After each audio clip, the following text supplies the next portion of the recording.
siya ngayon. Gusto ko siya makita pero hindi nila ako pinapayagang puntahan siya. Hindi pa raw pwede. Sabi ng doktor. He's right, Mr. Torrecampo. Dahil premature si baby, hindi pa fully developed ang lungs niya at nahihirapan siyang huminga. Hanggang gano'n siya katagal doon sa Nico? Iko-connect muna namin siya sa ventilator.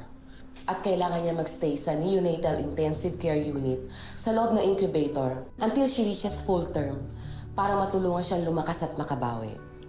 Excuse me, maiwan po muna. Kawawa naman ang baby natin.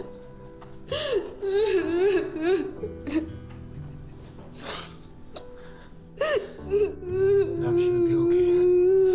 She will be okay. I'll do everything, okay? Tana.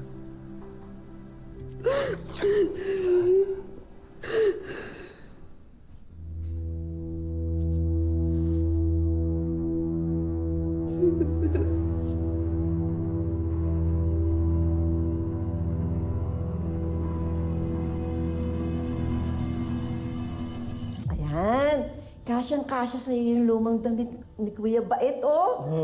Bagay na bagay sa'yo. Patingin nga ako. Oh, gwapo naman talaga ang alaga ko. Gusto niyo, Bert, pogi, pagkita ang baby. Ako, sigurado yun. May impress si baby pag nakita ka. Nako. Ayan. Kasyang-kasya sa'yo yung lumang damit ni Lolo. Ma'am? Teka muna, di ba damit ni Paolo yan? Ay, ma'am, kumuha lang ho ako ng lumang damit kay Sir, yung pamimigay niya. Gusto niya ho kasing sumama sa inyo para makita niya yung pamangkin niya. Manang, huwag ka nga atribida. At saka ikaw naman, huwag ka nang sumama. Walang mag-aalaga sa iyo doon at hindi ka naman maasikaso ng ate mo. Ma'am, pwede akong tagabantay niya. Ano ba, wag na. Pampagulo lang kayo doon. Ospital yun, hindi party yung pupuntahan. At saka delikado yung lagay ni Marge. Huwag na kayo sumama. At pwede ba, ibalik mo nga yan kay Paolo. Ibibigay ko pa yan sa outreach ko. Oh, hindi mo ba ako narinig? Ipamimigay ko pa yan sa outreach.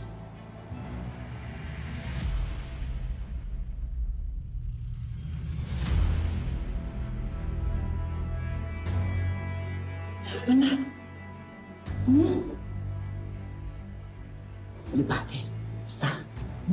Basta malap naman si Robert, di ba? Kapatid si Joker.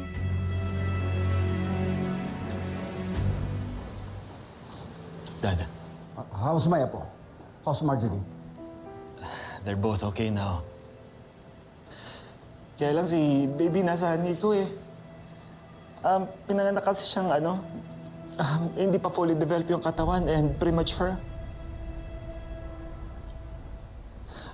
Kasalanan mo turihin eh.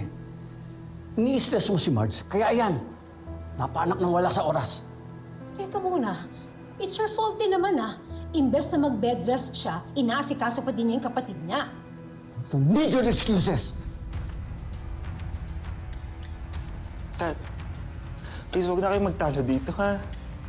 Kung meron pong dapat sisihin dito, ako yun. Kasalanan ko to eh. Don't be ridiculous. Ano ibig mo sabihin kasalanan mo?